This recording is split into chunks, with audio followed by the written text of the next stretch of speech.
ከረመዳን በኋላ የሸዋል 6 ቀን ጾም የሚባል የለም የሚል አባባል አቡ ዳውድ ላይ ባለ ዘገባ ለሰዕድ ኢብኑ ሰዒድ ሶፍዋን ኢብኑ ሱለይም ሙታበዓ አለው። ሌሎች ረመዳንን ጾሞ ከዛም ከሸዋል 6 ቀንን ያስከተለ 1 ዓመት እንደጾመ ይቆጠርለታል። ከረመዳን በሐይድ ወቅትና በተለያዩ ምክንያቶች ያልጾሙት ቀናት ስለሚኖር ቢስሚላህ አልሐምዱሊላህ ወሰላቱ ወሰላሙ ዐላ ረሱሊላህ። አላሁ ዐዘ ወጀል ባሮቹን ለመማርና የባሮቹን ደረጃ ከፍ ለማድረግ የተለያዩ እድሎችን እያመቻቸ ወደዛ ተግባር ይጣራል።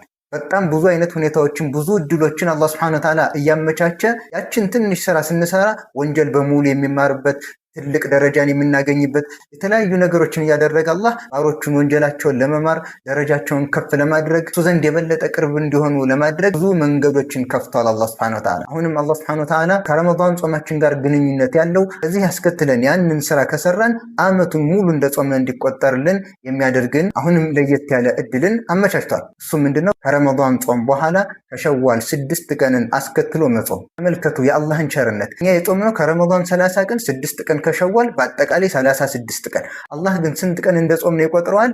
1 ዓመት ሙሉ እንደጾምን ይቆጥረዋል። በትንሽ ስራ ብዙ ደሞዝን እንደዚህ እጥፍ ድርብ አድርጎ መስጠቱ የሱን ቸርነት የሱን አዛኝነት የሚያሳይ ነው። ሙስሊም ላይ በተዘገበ ዘገባ ነብዩ ሰለላሁ ዐለይሂ ወሰለም ምን ይላሉ? እንሷመ ረመዳን ثم أتبعه 6 من شوال كان كصيام الدهر።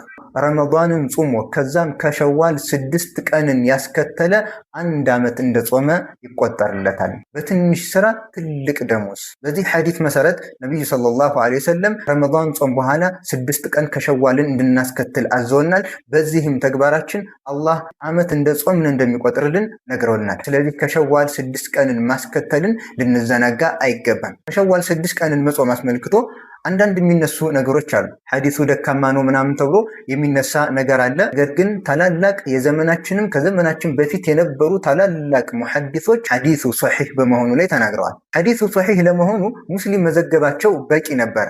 ነገር ግን ሰነዱ ላይ አንድ አካል አለበት። ያንን ደግሞ ታላላቅ አኢማዎች ተናግረውበታል በሚል በዚህ ምክንያት ብቻ ሐዲሱን ውድቅ ያደረጉና ያልተቀበሉ አካሎች አሉ። ሐዲሱን በዚህ ምክንያት ብቻ መመለስ ትክክል አይደለም። ምክንያቱም ሰነዱ ላይ ያለውን ሰዕድ ኢብኑ ሰዒድን በተመለከተ በእርግጥም አንዳንድ አኢማዎች ተናግረውበታል። ነገር ግን ለሰዕድ ኢብኑ ሰዒድ ሌላ ሙታበዓ አለው። ዒልም ሐዲስ ላይ እንደሚታወቀው ጀርህ የተደረገው አካል ሌላ ሙታበዓ ካገኘ ሐዲሱ እንደሚደገፍ በነበረበት ሁኔታ ላይ እንደሚቀጥል ይታወቃል። አቡ ዳውድ ላይ ባለ ዘገባ ሰዕድ ኢብኑ ሰዒድ ሶፍዋን ኢብኑ ሱለይም ሙታበዓ አለው፣ ሌሎችም አሉት። ከዚህም በተጨማሪ ከሙታበዓው በተጨማሪም ለሐዲሱ ሌሎች ሸዋሂዶችም አሉት። ስለዚህ በእነዚህ ምክንያቶች ኢማሙ ሙስሊም ሶሒሃቸው ላይ የዘገቡት ይህ ሐዲስ ምንም አይነት ችግር የሌለበት ከሶሒህነት ደረጃ እንደማይወርድ ዑለሞች ገልጸዋል። ከረመዳን በኋላ የሸዋል 6 ቀን ጾም የሚባል የለም የሚል አባባል በፊትም አንዳንድ አኢማዎች ይህንን ነገር እንደማይቀበሉ የገለጹበት አጋጣሚ አለ። ነገር ግን አንድ ሐዲስ ሶሒህ ሆኖ ከመጣ በኋላ ከየትኛውም አኢማ ንግግር ጋር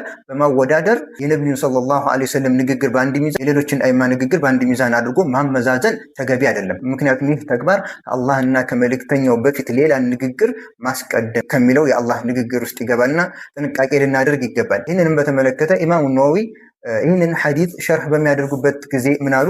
ወኢዛ ተበተት ሱነቱ ላ ቱትረኩ ሊተርኪ ባዕድ ናሲ አው አክተሪህም አው ኩሊህም ለሃ። የነቢዩ ሰለላሁ ዐለይሂ ወሰለም ሱና ከተረጋገጠ ያንን የነቢዩ ሰለላሁ ዐለይሂ ወሰለም ሱና አንዳንድ ሰዎች በመተዋቸው ምክንያት ወይም ብዙ ሰው በመተው ምክንያት ሱናውን ልንተው አይገባም ብለው ይናገራሉ። መሆንም ያለበት ይህ ነው። አንድ ሐዲስ ሶሒህ ነው አይደለም የሚለውን ነገር ነው እንጂ ልናጣራ የሚገባው ሶሒህ መሆኑ ከነብዩ ሰለላሁ ዐለይሂ ወሰለም በትክክለኛ ምንጭ ወደኛ መድረሱን ካረጋገጥነ እከሌ እኮ ትተውታል እከሌ እንደዚህ ብለዋል የሚል አባባል ሸሪዓ ላይ የሚሰራ ተግባር አይደለም። ኢማሙ ነወዊና ሌሎችም አኢማዎች እንደሚናገሩት ማለት ነው። ስለዚህ ከረመዳን በኋላ በአንዳንድ ንግግሮች ምክንያት ከዚህ ታላቅ ዒባዳ ልንዘናጋ አይገባም። ረመዳንን ከጨረስን በኋላ በተከታታይ 6 ቀን መጾም ማለት ነው።